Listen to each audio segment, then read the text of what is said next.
గాంధీ గారి కలల కన్నా గ్రామ స్వరాజ్యం. గడపల్లకొచ్చారు గదరా గవర్నమెంట్ ఆఫీసు వాళ్ళు, అడిగి ఆరోగ్యమే తెలుసుకుండ్రు ఇంటికొచ్చి డాక్టర్లు.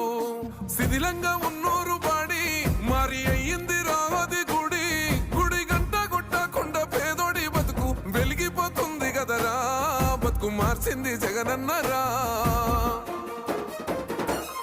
ఏం తక్కువ చేసిండురా రాజన్న కొడుకు, కోరి పథకాన్ని పంపిండురా పేదింటి వరకు.